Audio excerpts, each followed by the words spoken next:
अगर आप एक trend convolutional neural network CNN की मेमोरी के अंदर झांकें, जब वो एक गोल्डन रिट्रीवर की फोटो एनालाइज कर रहा हो, तो आप उम्मीद कर सकते हैं कि उसकी लेयर्स के अंदर नीट और इंसान के पढ़ने लायक लेबल्स स्टोर मिलेंगे, जैसे डॉग, फर, टेल या नोज जैसे वर्ड्स। इसकी बजाय अगर आप उन छोटे मैट्रिक्स फिल्टर्स के अंदर के रॉ नंबर्स को देखें, तो आपको सिर्फ डेसिमल वैल्यूज के ग्रिड्स ही दिखाई देंगे, जैसे 0.45 -0.82 और 0.12। तो फ्लोटिंग पॉइंट नंबर्स के ये छोटे ग्रिड्स रॉ और बिना मतलब के इमेज पिक्सल्स के ढेर को विजुअल वर्ल्ड की एक रिच और डीप समझ में कैसे बदलते हैं। इस मैजिकल प्रोसेस को समझने के लिए चलिए एक पल के लिए मैथ से थोड़ा दूर हटते हैं और इमेजिन करते हैं एक स्पेशलाइज्ड आर्ट डिटेक्टिव एजेंसी जो एक multi stage forensic assembly line चला रही है। Section break. The art detective agency visual inspection in stages. Imagine करिए आर्ट डिटेक्टिव्स की एक टीम जो एक नई खोजी गई पोटेंशियली प्राइसलेस पेंटिंग का इंस्पेक्शन कर रही है। एक सिंगल डिटेक्टिव के 20 फीट दूर खड़े होकर एक नज़र में ये गेस करने के बजाय कि इसे किसने पेंट किया है, एजेंसी स्पेशलिस्ट्स की एक असेंबली लाइन का यूज करती है जो एक बिल्डिंग के 3 अलग अलग फ्लोर्स पर ऑर्गेनाइज्ड हैं। The art detective assembly line metaphor. Floor 1 first line inspectors, early layers. यह बेसिक क्लूज के लिए रॉ पिक्सल्स को स्कैन करता है, जैसे एजेस, लाइंस, कलर ग्रेडियंट्स, फिर डिटेक्टेड एजेस को ऊपर पास करता है। Floor 2 pattern assemblers, middle layers. ये शेप्स आइडेंटिफाई करने के लिए एजेस को कंबाइन करता है, जैसे कर्व्स, कॉर्नर चेस, टेक्सचर्स। फिर डिटेक्टेड शेप्स को ऊपर पास करता है। Floor 3 master detectives, deep layers. ये फुल ऑब्जेक्ट्स को आइडेंटिफाई करने के लिए शेप्स को कंबाइन करता है, जैसे eyes, snouts, wheels, ears. Floor 1 the first line inspectors magnifying glasses के साथ। ये जूनियर डिटेक्टिव्स छोटे छोटे पैच बाउंड्रीज को एग्जामिन करते हैं। उन्हें नहीं पता कि पेंटिंग किसी डॉग की है, सेलबोट की या माउंटेन रेंज की। वे बस बेसिक माइक्रोस्कोपिक फैक्ट्स रिपोर्ट करते हैं, जैसे मुझे यहाँ एक sharp vertical black and white edge मिला है, या मुझे वहाँ राइट की तरफ झुकती हुई डायगोनल लाइन मिली है। Floor 2 the pattern assemblers, mid level detectives floor 1 से रिपोर्ट्स लेते हैं। वे देखते हैं कि वे बेसिक लाइंस कहाँ मिलती हैं। अगर फ्लोर 1 एक हॉरिजॉन्टल लाइन के वर्टिकल लाइन से मिलने की रिपोर्ट करता है, तो फ्लोर 2 नोट करता है हमारे पास 90 डिग्री कॉर्नर है। अगर फ्लोर 1 एक रिंग में अरेंज्ड कई कर्व्ड लाइंस की रिपोर्ट करता है, तो फ्लोर 2 नोट करता है हमारे पास एक सर्किल शेप है। Floor 3 the master detectives, senior detectives floor 2 से शेप नोट्स रिसीव करते हैं। वे उन जियोमेट्रिक पीसेस को रियल वर्ल्ड ऑब्जेक्ट पार्ट्स में कंबाइन करते हैं, जैसे एक सर्किल जिसके डार्क सेंटर टेक्सचर के बगल में आलमंड शेप्ड कॉन्टूर है, वह एक आई है। यह असेंबली लाइन इस बात का एग्जैक्ट रिप्रेजेंटेशन है कि कैसे एक convolutional neural network visual features का एक हायरार्किकल रिप्रेजेंटेशन बिल्ड करता है। चलिए इस हायरार्की के हर स्टेज से स्टेप बाय स्टेप गुजरते हैं, ये देखने के लिए कि learned kernel weights real code और मैथ में इस प्रोसेस को कैसे एग्जीक्यूट करते हैं। Section break. Stage 1 early layers detecting edges, lines and gradients. Neural network की सबसे अर्ली कन्वोल्यूशनल लेयर्स में जो सीधे रॉ RGB इनपुट इमेज को टच करती हैं, kernel filters primitive feature detectors की तरह एक्ट करते हैं। इस स्टेज पर नेटवर्क को कॉम्प्लेक्स कॉन्सेप्ट्स की जीरो समझ होती है। ये नहीं समझ सकता कि एनिमल या व्हीकल क्या होता है। इसके बजाय इसके फिल्टर्स पूरी तरह ब्राइटनेस या कलर कंट्रास्ट में लोकल चेंजेस डिटेक्ट करने पर फोकस करते हैं। सबसे फंडामेंटल फीचर जो एक नेटवर्क डिटेक्ट कर सकता है वह एक एज है। एक कर्नल वर्टिकल एज देखना कैसे सीखता है, आइए देखते हैं कि कैसे एक simple 3x3 kernel matrix mathematically एक वर्टिकल एज डिटेक्टर की तरह काम कर सकता है। वेट्स के इस स्पेसिफिक अरेंजमेंट पर ध्यान दीजिए। एक वर्टिकल एज डिटेक्शन कर्नल रो 1 + 1.0 0.0 -1.0, रो 2 + 1.0 0.0 -1.0, रो 3 + 1.0 0.0 -1.0। इन वेट्स में पैटर्न पर ध्यान दीजिए। लेफ्ट कॉलम में पॉजिटिव 1s यानी +1 है, मिडिल कॉलम में 0s यानी 0 हैं, राइट कॉलम में नेगेटिव 1s यानी -1 है। क्या होता है जब यह कर्नेल किसी इमेज के अलग अलग हिस्सों पर ग्लाइड करता है? चलिए इसे 2 कंट्रास्टिंग विजुअल सिनेरियोज पर टेस्ट करते हैं। Section break. सिनेरियो ए, एक फ्लैट सॉलिड कलर को स्कैन करना। No edge. मान लीजिए हमारी फ्लैशलाइट विंडो एक फ्लैट ग्रे स्काई के पैच पर होवर कर रही है, जहां हर एक पिक्सेल की इंटेंसिटी वैल्यू 50 है। यह डायग्राम इमेज प्रोसेसिंग में एक uniform grey 3x3 pixel image patch के साथ वर्टिकल एज डिटेक्शन फिल्टर को कॉन्वॉल्व करने के मैथमेटिकल ऑपरेशन को इलस्ट्रेट करता है।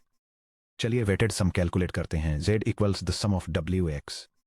Top row open parenthesis 50 times 1.00 close parenthesis plus open parenthesis 50 times 0 point close parenthesis plus open parenthesis 50 times -1.00 close parenthesis equals 50 plus 0 minus 50 equals 0। Middle row open parenthesis 50 times 1.0 close parenthesis plus open parenthesis 50 times 0.00 close parenthesis plus open parenthesis 50 times -1.0 close parenthesis equals 50 plus 0 minus 50 equals 0। Bottom row open parenthesis 50 times 1.0 close parenthesis plus open parenthesis 50 times 0.0 close parenthesis plus open parenthesis 50 times -1.0 close parenthesis equals 50 plus 0 minus 50 equals 0। Total sum equals 0 plus 0 plus 0 equals 0। जब image patch पूरी तरह से uniform होता है तो left side के positive multiplication right side के negative multiplication को पूरी तरह से कैंसिल कर देते हैं। आउटपुट वैल्यू 0 आती है, जिसका मतलब है यहां कोई वर्टिकल एज नहीं मिला। Section break. सिनेरियो भी एक शार्प वर्टिकल बाउंड्री को स्कैन करना। अब मान लीजिए कि फ्लैशलाइट एक ऐसी बाउंड्री पर स्लाइड करती है जहां विंडो की लेफ्ट साइड ब्राइट वाइट 200 है और राइट साइड डार्क शेडो 10 है। यह डायग्राम एक 2 डायमेंशनल कन्वोल्यूशन ऑपरेशन इलस्ट्रेट करता है, जहां वर्टिकल बाउंड्रीज को आइडेंटिफाई करने के लिए एक इमेज पैच पर vertical edge detection filter kernel apply किया जाता है। चलिए इस बाउंड्री पैच के लिए वेटेड सम कैलकुलेट करते हैं। Top row open parenthesis 200 times 1.0 close parenthesis plus open parenthesis 200 times 0.0 close parenthesis plus open parenthesis 10 times -1.0 close parenthesis equals 200 plus 0 minus 10 equals 190। Middle row open parenthesis 200 times 1.0 close parenthesis plus open parenthesis 200 times 0.00 close parenthesis plus open parenthesis 10 times -1.0 close parenthesis equals 200 plus 0 minus 10 equals 190। Bottom open parenthesis 200 times 1.0 close parenthesis plus open parenthesis 200 times 0.00 close parenthesis plus open parenthesis 10 times -1.0 close parenthesis equals 200 plus 0 minus 10 equals 190। Total sum equals 190 plus 190 plus 190 equals 570। Output spike होकर 570 के एक massive positive score पर पहुंच जाता है। जब इसे एक रेलू एक्टिवेशन फंक्शन से पास किया जाता है जो पॉजिटिव नंबर्स को बिना बदले आगे भेजता है, तो फीचर मैप पर यह पोजीशन ब्राइटली ग्लो करती है। नेटवर्क ने सक्सेसफुली एक अलार्म सिग्नल फायर किया है जो इंडिकेट करता है कि ठीक यहां एक स्ट्रॉन्ग वर्टिकल एज मौजूद है। अर्ली फिल्टर्स वर्ल्ड को कैसे देखते हैं? रॉ इनपुट फोटो एक डॉग का complex visual scene early convolutional layer output की तरफ ले जाता है। एज हीट मैप्स का एक कलेक्शन, वर्टिकल एजेस और हॉरिजॉन्टल एजेस। नेगेटिव और पॉजिटिव वेट्स को अलग अलग डायरेक्शंस में ओरिएंट करके अर्ली फिल्टर्स नेचुरली डिटेक्ट करना सीख जाते हैं। हॉरिजॉन्टल एजेस टॉप रो पर पॉजिटिव, बॉटम रो पर नेगेटिव वेट्स, डायगोनल एजेस में डायगोनल के along positive weights, colour contrast gradients ऐसे फिल्टर्स जो येलो पिक्सेल चैनल वैल्यूज से ब्लू पिक्सेल चैनल वैल्यूज को सबट्रैक्ट करते हैं। Section break. Stage 2 middle layers, assembling shapes, curves और टेक्सचर्स। एक बार जब अर्ली कन्वोल्यूशन लेयर्स अपना स्कैन कंप्लीट कर लेती हैं तो वे फीचर मैप्स का एक सेट आउटपुट करती हैं जो बेसिकली स्पेशल मैप्स होते हैं, जो ये दिखाते हैं कि बेसिक लाइंस, वर्टिकल बाउंड्रीज और कलर ट्रांजिशंस कहाँ लोकेटेड हैं। ये फीचर मैप्स अब मिडिल कन्वोल्यूशन लेयर्स के लिए इनपुट डेटा बन जाते हैं। यहीं पर डीप लर्निंग की ट्रू पावर किक इन होती है, जो उस कोर प्रिंसिपल से वापस कनेक्ट करती है जिसे हमने subtopic 3.1 the power of stacking layers में डिस्कवर किया था। चैप्टर 3 में हमने सीखा था कि न्यूरल लेयर्स को स्टैक करने से नेटवर्क सिंपल कॉन्सेप्ट्स को एब्स्ट्रैक्ट रिप्रेजेंटेशंस में कंबाइन कर पाता है। एक CNN में यह स्टैकिंग स्पेशली होती है। Receptive field expansion, layer by layer zoom out करते हुए लेयर 1 कर्नल रॉ पिक्सल्स का एक छोटा 3x3 ग्रिड देखता है जो सिंगल लाइन सेगमेंट्स को डिटेक्ट करता है। लेयर 2 कर्नल लेयर 1 के आउटपुट्स का एक 3x3 ग्रिड देखता है, एक साथ मल्टीपल लाइन सेगमेंट्स को देखते हुए कॉर्नर्स, शार्प एंगल्स और कर्व्स को डिटेक्ट करता है। लेयर 3 कर्नल लेयर 2 के आउटपुट्स का एक 3x3 ग्रिड देखता है, एक साथ मल्टीपल कर्व्स और कॉर्नर्स को देखते हुए कंप्लीट जियोमेट्रिक शेप्स यानी सर्कल्स, आर्चेस और ग्रिड्स को डिटेक्ट करता है। Concept of the receptive field. Middle layers बड़े शेप्स क्यों देख सकती हैं जब उनके कर्नल्स अभी भी सिर्फ छोटे 3x3 मैट्रिसेस हैं? इसका आंसर रिसेप्टिव फील्ड नाम के एक कॉन्सेप्ट में है, जो ओरिजिनल इनपुट इमेज का वह टोटल एरिया है जो इनडायरेक्टली एक स्पेसिफिक न्यूरॉन को इन्फ्लुएंस करता है। लेयर 1 में एक न्यूरॉन डायरेक्टली रॉ पिक्सल्स के 3x3 पैच को देखता है। इसका रिसेप्टिव फील्ड बहुत छोटा होता है, 3x3। लेयर 2 में एक न्यूरॉन लेयर 1 के फीचर मैप के 3x3 पैच को देखता है। लेकिन याद रखें, लेयर 1 का हर पॉइंट पहले से ही पिक्सल्स के 3x3 पैच को समराइज कर रहा था, इसलिए लेयर 2 का न्यूरॉन इनडायरेक्टली ओरिजिनल इमेज के बहुत बड़े 5x5 रीजन को देख रहा होता है। लेयर 3 या 4 तक पहुंचते पहुंचते एक सिंगल न्यूरॉन का रिसेप्टिव फील्ड एक्सपैंड होकर ओरिजिनल फोटोग्राफ के 15x15 या 31x31 रीजन को कवर कर लेता है। इस एक्सपेंडेड व्यू की वजह से मिडिल लेयर फिल्टर्स ये इवेलुएट कर सकते हैं कि बेसिक एजेस स्पेस में एक दूसरे से कैसे रिलेट करती हैं। कॉर्नर्स डिटेक्ट करना। अगर लेयर 2 में कोई फिल्टर एक ही लोकेशन पर वर्टिकल एज डिटेक्टर और हॉरिजॉन्टल एज डिटेक्टर दोनों से स्ट्रॉन्ग एक्टिवेशंस रिसीव करता है, तो ये एक specialised right angle corner feature को एक्टिवेट करता है। कर्व्स और आर्चेस डिटेक्ट करना। अगर कोई फिल्टर धीरे धीरे साइडवेज बढ़ते हुए शॉर्ट डायगोनल लाइन सेगमेंट्स की सीरीज डिटेक्ट करता है, तो ये एक कर्व्ड आर्च फीचर फायर करता है। टेक्सचर्स डिटेक्ट करना। अगर कोई फिल्टर रिपीट होने वाले अल्टरनेटिंग लाइट और डार्क पैरेलल लाइन एक्टिवेशंस देखता है, तो ये एक हैच टेक्सचर या ग्रिड पैटर्न रजिस्टर करता है। Section break. Stage 3 deep layers eyes, snouts, wheels और ईयर्स को रिकॉग्नाइज करना। जैसे जैसे हम न्यूरल नेटवर्क में और डीप जाते हैं, रेसनेट जैसे मॉडर्न आर्किटेक्चर्स में लेयर्स 10, 20 या यहाँ तक कि 50 में मूव करते हैं, फीचर मैप्स और ज़्यादा एब्स्ट्रैक्ट और हाई लेवल होते जाते हैं। इन डीप लेयर्स में कर्नल्स अब सिर्फ लाइंस या सिंपल शिप्स को इंस्पेक्ट नहीं कर रहे होते हैं, वे कॉम्प्लेक्स ऑर्गेनिक स्ट्रक्चर्स और फंक्शनल ऑब्जेक्ट पार्ट्स के लिए स्कैन कर रहे होते हैं। एक CNN की complete visual hierarchy raw pixels layer 1 edges की ओर ले जाते हैं, जो लेयर 2 शिप्स की ओर ले जाता है, जो लेयर 3 ऑब्जेक्ट पार्ट्स की ओर ले जाता है। 12, 45, 88 जैसे रॉ पिक्सेल नंबर्स से स्टार्ट करते हुए प्रोसेसिंग लेयर 1 की तरफ बढ़ती है जो लाइंस दिखाती है, फिर लेयर 2 की तरफ जो कर्व्स दिखाती है, और फाइनली लेयर 3 की तरफ जो आई और व्हील जैसे ऑब्जेक्ट पार्ट्स दिखाती है। चलिए देखते हैं कि कैसे एक डीप लेयर इंटरमीडिएट शिप्स से कॉम्प्लेक्स विजुअल डिटेक्टर्स को असेंबल करती है। The I detector. Real world में एक आंख एक कंपोजिट शेप होती है। इसमें एक डार्क सर्कुलर आइरिस होता है जो लाइटर आमंड शेप्ड कॉन्टूरों से घिरा होता है, और अक्सर इसके ऊपर एक सटल हॉरिजॉन्टल आईब्रो कर्व होता है। एनिमल्स या ह्यूमंस की फोटोज पर ट्रेंड एक डीप लेयर फिल्टर ऐसे कर्नल वेट्स सीखेगा जो केवल तभी एक्टिवेट होते हैं जब उसके रिसेप्टिव फील्ड में वह एग्जैक्ट स्पेशल कॉम्बिनेशन होता है, एक आमंड कॉन्टूर फीचर के सेंटर में स्थित एक circle feature. The dog snout या मजल डिटेक्टर। एक स्नाउट डिटेक्टर एक डार्क वेट ट्राइंगुलर पैच यानी नोज टिप की तलाश करता है जो वर्टिकल लाइन स्प्लिट के ठीक ऊपर स्थित होता है और एक ब्रॉड डाउनवर्ड कर्व्ड आर्च यानी मजल के अंदर एंकर्ड होता है। 3. The car wheel detector. एक car wheel filter dark textured background यानी रबर टायर के against radiating diagonal spoke features को घेरने वाली कॉन्सेंट्रिक सर्कुलर बाउंड्रीज की तलाश करता है। अगर आप इन डीप लेयर्स के फीचर मैप्स को विजुअलाइज करते हैं, तो वे इमेज कैनवास पर specific facial features, body parts या मैकेनिकल कंपोनेंट्स की एग्जैक्ट लोकेशन इंडिकेट करने वाले ग्लोइंग हीट मैप्स की तरह दिखते हैं। फीचर हायरार्कीज में ट्रांसलेशन इनवेरिएंस का मैजिक। क्या आपको हमारे लास्ट सेक्शन से super power number 2 translation invariance याद है?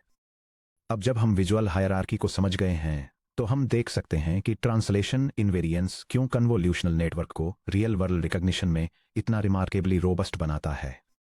इमेजिन कीजिए फ्रेम में छलांग लगाती हुई एक बिल्ली की फोटोग्राफ। इमेज ए में बिल्ली की आंख अपर लेफ्ट कॉर्नर रो 20 कॉलम 30 में लोकेटेड है। इमेज बी में बिल्ली कूद चुकी है और उसकी आंख लोअर राइट कॉर्नर रो 800 कॉलम 950 में लोकेटेड है। Translation invariance across the hierarchy. Image A upper left में कैट अर्ली लेयर्स 20-30 पर एजेस फाइंड करती हैं। डीप लेयर्स 20-30 पर आई फाइंड करती हैं। इमेज बी लोअर राइट में कैट अर्ली लेयर्स 800-950 पर एजेस फाइंड करती हैं। डीप लेयर्स 800-950 पर आई फाइंड करती हैं। फाइनल क्लासिफिकेशन कैट नेटवर्क दोनों केसेस में सक्सीड होता है क्योंकि कर्नल्स का वही सेम सेट ग्रिड की हर सिंगल पोजीशन पर स्लाइड करता है। इमेज ए में early edge kernels top left में एक्टिवेट होते हैं। ऐसे शिप्स बनाते हैं जो पोजीशन 20-30 पर डीप आई डिटेक्टर को ट्रिगर करते हैं। इमेज बी में exact same edge kernels bottom right में एक्टिवेट होते हैं। वही आइडेंटिकल शिप्स बनाते हैं जो पोजीशन 800-950 पर डीप आई डिटेक्टर को ट्रिगर करते हैं। दोनों सिनेरियो में नेटवर्क आंख की प्रेजेंस को सक्सेसफुली डिटेक्ट कर लेता है। डाउनस्ट्रीम क्लासिफिकेशन लेयर्स को इस बात से कोई फर्क नहीं पड़ता कि आंख स्क्रीन पर कहां दिखाई दी। उन्हें बस इस बात से मतलब है कि फीचर कैनवास पर कहीं डिटेक्ट हुआ था। फीचर पाइपलाइन की समरी। आइए अपनी इस समझ को मजबूत करें कि कैसे एक CNN रॉ नंबर्स को विजुअल इंटेलिजेंस में ट्रांसफॉर्म करता है। यह टेबल आउटलाइन करती है कि न्यूरल नेटवर्क में अलग अलग लेयर लेवल्स पर विजुअल कॉन्सेप्ट्स को कैसे डिटेक्ट किया जाता है। इनपुट इमेज स्टेज पर इनपुट में RGB फॉर्मेट में रॉ पिक्सेल ग्रिड्स होते हैं जहां फिल्टर्स वर्सेस डार्क पिक्सेल्स और रेड, ग्रीन या ब्लू चैनल्स को डिटेक्ट करने के लिए सिंगल न्यूमेरिक इंटेंसिटी वैल्यूज को इवेल्युएट करते हैं। अर्ली लेयर्स की तरफ बढ़ें तो पिक्सेल नेबरहुड्स को प्रोसेस करने से फिल्टर्स को शार्प कंट्रास्ट बाउंड्रीज सर्च करने में मदद मिलती है जिससे वर्टिकल एजेस, हॉरिजॉन्टल लाइंस और कलर ग्रेडियंट्स की पहचान होती है। मिडिल लेयर्स में अर्ली फीचर मैप्स उन फिल्टर्स के लिए इनपुट के रूप में काम करते हैं जो एजेस के ओवरलैपिंग कॉम्बिनेशंस को सर्च करते हैं जिससे कॉर्नर्स, एंगल्स, आर्चेस, सर्कल्स और हैचिंग टेक्सचर्स जैसे कॉन्सेप्ट्स डिटेक्ट होते हैं। डीप लेयर्स में मल्टी शेप स्पेशल अरेंजमेंट्स के लिए मिडिल फीचर मैप्स का एनालिसिस किया जाता है जो आंखें, snouts, vehicle wheels, window grids और डॉग एयर्स जैसे कॉम्प्लेक्स फीचर्स को पहचानते हैं। फाइनली आउटपुट लेयर पर की ऑब्जेक्ट पार्ट्स की प्रेजेंस या एब्सेंस के लिए डीप फीचर मैप्स को इवेल्युएट किया जाता है ताकि एक हाई लेवल डिसीजन लिया जा सके, जैसे कि 98% प्रोबेबिलिटी के साथ इमेज को एक डॉग के रूप में क्लासिफाई करना। अपकमिंग चैलेंज फीचर एक्सप्लोजन और spatial overload. Multiple convolutional layers को स्टैक करके हमारे न्यूरल नेटवर्क ने कुछ इनक्रेडिबल अचीव किया है। ये ऑटोमेटिकली एक आर्ट डिटेक्टिव की असेंबली लाइन कंस्ट्रक्ट कर सकता है जो बेसिक पिक्सेल एजेस से लेकर फुल एनिमल फेसेस और कार पार्ट्स तक बिल्ड करती है बिना किसी ह्यूमन प्रोग्रामर के मैनुअली रूल्स कोड किए। हालांकि ये इंप्रेसिव कैपेबिलिटी एक बड़ा प्रैक्टिकल चैलेंज खड़ा करती है। जैसे जैसे एक इमेज कन्वोल्यूशनल नेटवर्क के थ्रू डी पर जाती है, हम सिर्फ पर लेयर 1 फिल्टर यूज नहीं करते, हम पैरेलल में डजन्स या हंड्रेड्स अलग अलग फिल्टर्स यूज करते हैं।